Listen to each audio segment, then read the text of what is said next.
안녕하세요. 심영섭입니다.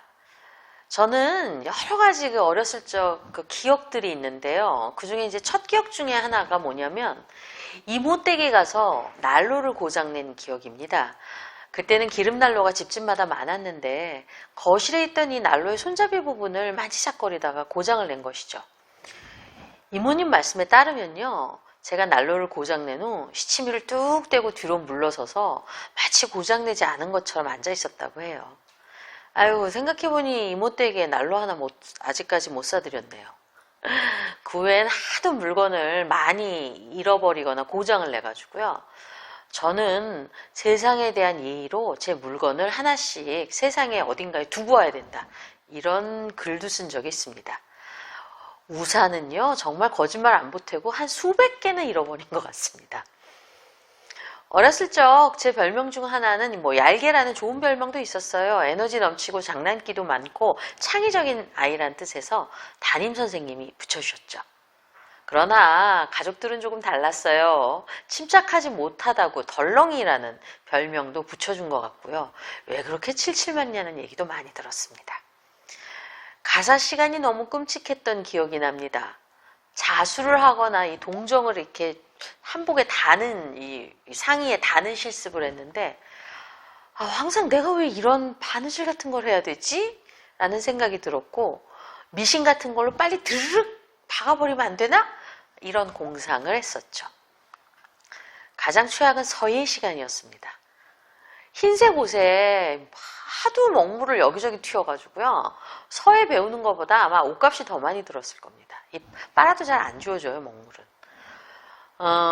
특히요, 글에 미친 송서방이라는 또 다른 별명도 있었는데, 한번 책이나 신문을 읽기 시작하면 이 몰입이 돼가지고요. 아무것도 듣지 못해서 생긴 별명이기도 합니다. 어머님은 심부름이나 집안일을 시키시려고 하다가 제 이름을 부르다 제가 듣지 못하면 가까이 오셔서 이렇게 등을 탁 때리신 후에 왜 내 말을 무시하냐고 화를 내시기도 했죠. 오늘의 주제, 이제 눈치채셨습니까?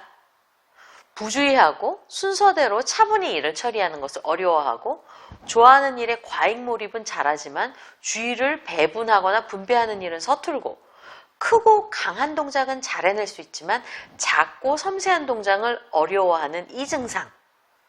어렸을 때부터 증세가 있었지만 부모님은 전혀 꿈에도 눈치채지 못했었고 제가 임상심리학을 배우고 나서야 알게 된 바로 이것. 저는 심한 상태는 아니지만요. 조용한 ADHD의 기질을 갖고 태어난 아이였던 것이죠. ADHD인데 어떻게 교수가 되고 박사가 되고 심리학도 하고 상담도 했냐고요?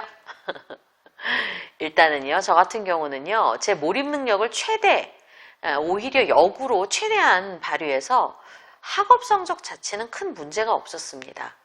아니, 솔직히 우수하기까지 했었던 것 같아요. 그래서 부모님은 저를 그냥 성격이 칠칠치 못한 똑똑한 아이로만 알고 계셨죠. 그리고 성격이 원래 덜렁거리고 부주의하고 급하다고 사람들은 생각합니다. 그러나요, 특히 무언가를 쏟고 찢고 화상을 입어서 다림질을 할 때 손을 여기 보여드릴까요? 대기 일수고요. 오븐에 데워가지고 화상도 많이 입었어요.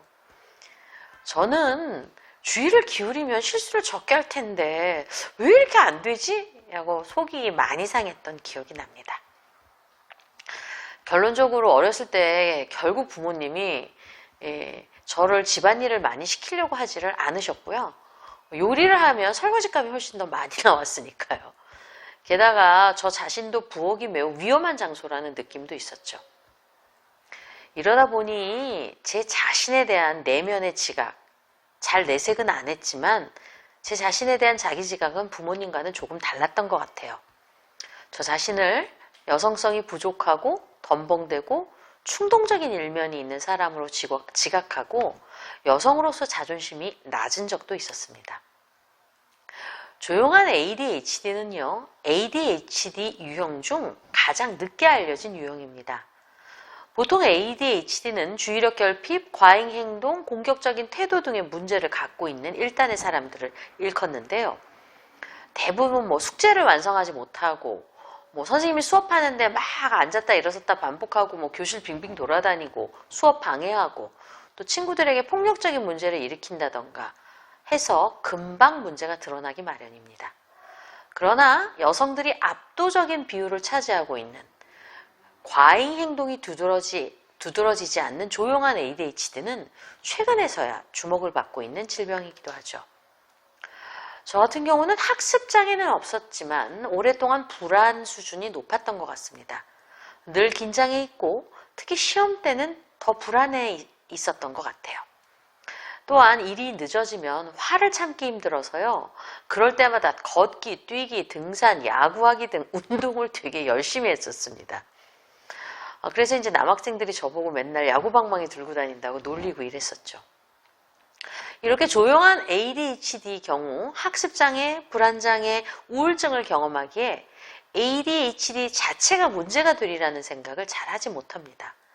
이러다 보니 문제가 성인기로 지속될 확률이 높게 되지요. 조용한 ADHD 중 25%는 성인이 돼서 뇌가 성숙하게 되면 눈에 띄게 충동 조절이 나아지면서 많이 좋아지게 되어 있습니다. 저도 이제 여기에 속하죠. 그러나 이게 심하게 지속되는 경우에는 주의 집중력 저하로 인해 일을 하는데 자꾸 실수를 하고 싸움을 벌이거나 음주 문제, 교통사고 등의 문제를 일으키기도 합니다. 무엇보다도 스스로에 대한 자존감이 너무 낮아져서요. 이 이제 여성들 같은 경우에 자신의 문제가 무엇인지 모르고 자살 충동에 사로잡히기도 합니다. 자, 그렇다면 조용한 ADHD에는 어떻게 치료를 해야 하는 것일까요? 일단 이 병이 병이라는 걸 인식하고 수용하는 과정이 무척 필요한 것 같습니다. 성격적인 문제 아니고요. 뇌 문제입니다. 뇌에 아주 미세한 생화학적 문제가 있는 것 같습니다. 그리고 노력을 하면 나아지는 부분도 있지만 나아지지 않는 부분도 있고요. 약물 치료가 필요할 수도 있다는 사실을 받아들이는 것이죠. 먼저 가족 교육과 가족 상담이 정말로 필요로 합니다. 저 같은 경우는 부모님이 여전히 제가 어떤 병이 있다는 관점으로 저를 보시지는 않는 것 같습니다. 저 같은 경우는 배우자의 이해와 협조가 큰 힘이 되었던 것 같아요. 그리고 이제 원래는 리탈린 계열의 약을 먹으면 훨씬 나아진다고 해요. 근데 이제 저는 먹어본 적이 없어서 직접적인 약물 효과가 어떤지는 말씀드리기가 어렵습니다. 그러나 이 약을 먹은 사람들은 부작용도 좀 있지만 굉장히 그 주의력이 개선되고 또 앉아서 뭔가 차분히 일을 할 수 있는 새로운 세상을 맞이하는 것 같다고 이야기를 합니다. 저 나름대로는 인지행동 치료, 즉 여러 가지 인지행동적 전략을 발휘하는 것이 큰 도움이 되었습니다. 어떻게 하는지 말씀드릴게요. 예를 들어 버스나 기차에서 내릴 때 반드시 2번 보는 습관을 기울였습니다. 그러니까 다시 한번 자리를 그러니까 확인하는 습관을 아주 몸에 배게 한 것이죠. 제가 부산국제영화제 때 택시 뒤에 트렁크에 제 캐리어를 두고 내려서 캐리어에 그를 통째로 잃어버린 적이 있어요. 거기 물건이 되게 많았거든요. 캐리어니까. 그래서 이제는 택시 트렁크까지 체크합니다. 물건에 제 이름을 쓰고 제 이름이 붙은 스티커를 붙여두는 것도 도움이 됩니다. 무엇보다도 일을 할 때 가장 급한 것과 급하지 않은 것의 순서를 정해두고 순서대로 일을 처리하려고 합니다. 안 그러면 막 일이 다 저한테 한꺼번에 몰려드는 느낌을 받아서 굉장히 당황하거든요. 혹은 제 일을 도와주는 직원들에게 일의 순서를 물어보기도 합니다. 그리고 여기서 아주 중요한 포인트. 주의를 나누어서 써야 하는 일, 그리고 안전을 챙겨야 하는 일은 가급적 직접 하지 않습니다. 특히 운전을 하지 않고요. 대중교통을 대부분 이용합니다. 운전면허는 있지만 잘하진 않아요. 그냥 가까운 거리만 운전합니다. 차를 어디다 이렇게 박거나 긁히거나 하는 경우가 많아서 중고차를 구입합니다. 그래도 안 사라지는 문제가 있어요. 여전히 뭔가 서툴고 찢고 쏟고 하는 문제는 주변 사람의 도움을, 저는 이제 배우자, 저희 남편 도움을 많이 받습니다. 뭐 설탕을 담는다거나 섬세한 동작이에요. 봉지를 푸는 것 같은 작은 동작들, 이런 것들은 주변 사람의 도움을 받죠.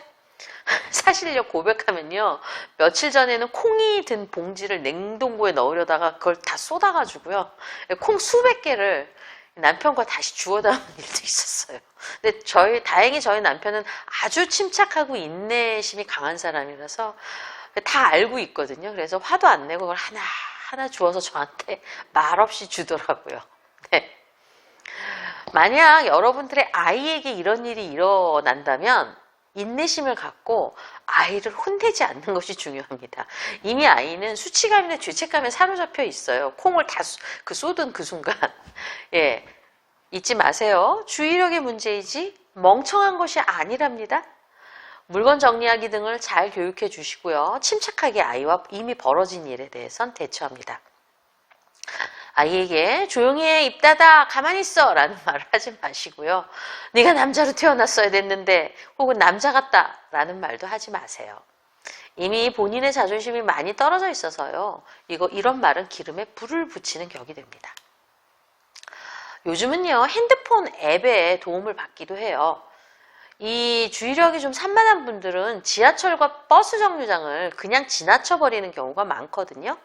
그래서 저 같은 경우는 앱을 통해서 반드시 그 내려야 될 정류장에 도착하는 시간을 미리 알아둡니다. 이게 계산이 가능하거든요, 요즘은. 뭐 지하철 종결자 같은 앱을 써요.